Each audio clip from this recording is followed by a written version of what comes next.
Hello, I'm sitting here with Carolyn Wilkins, the author of the book Damn Near White, being published by University of Missouri Press. Carolyn, I'm curious about the title of your book. What does Damn Near White mean, and why did you choose this title? Well, it's a funny thing. It's a saying, right, that people have said all my life, light, bright, and damn near white. And since my family is all of a lighter hue, it's a saying that I've heard often through my life, and I thought it would be kind of both humorous and would sort of capture, in a way, some of the feelings and some of the epithets, if you will, that I've had to deal with in terms of skin color. What inspired you to write this book? Well, for a long time I was curious about my family. People would often ask me, oh, are you biracial? Are you, do you have a white parent? Are you from a Hispanic culture? Where are you from? And people were often very confused about who I am. Both of my parents are African American. Both of their parents were African American. And you have to go back quite a way to actually find an actual white person in my family tree. But nonetheless, we're all very light-skinned, and I became curious about the family and about where we came from. And the more that I tried to get information about them and find out about them, the more I came up with mysteries and blocks that made me curious. And I felt, after a conversation with my sister-in-law, when I would bring back my little stories of research, well, here's what I found out about grandfather or great-grandfather or whatever, she finally said to me, this could be a book. This is very interesting. And so that was sort of the nucleus for deciding to write this book. That's interesting. Can you tell me more about your family's background? Well, one thing that maybe is kind of unique about my family and that I'm very proud of is that I come from a very distinguished family.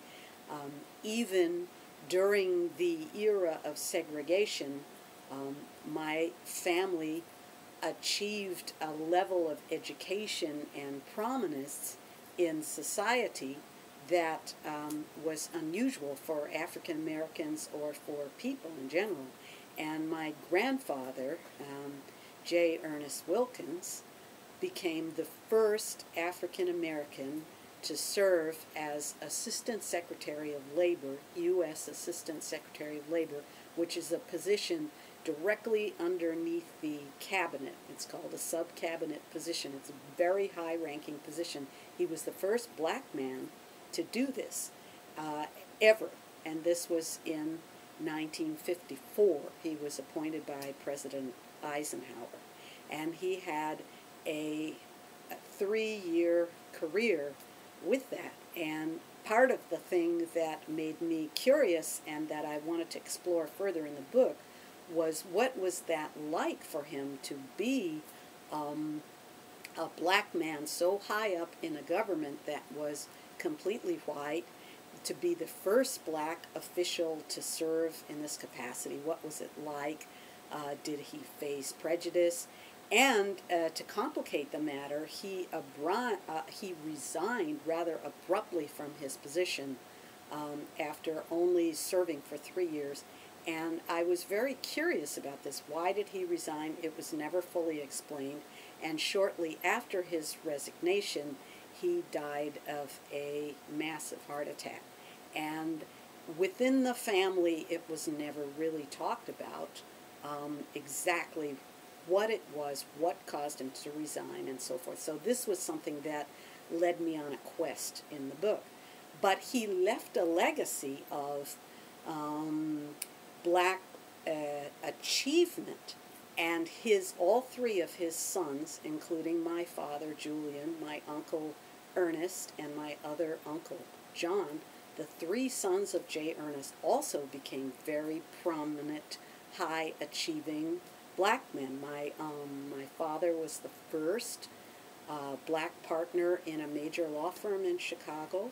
My uncle Ernest was a physics whiz kid and prodigy who studied under Einstein and who did many amazing things in physics.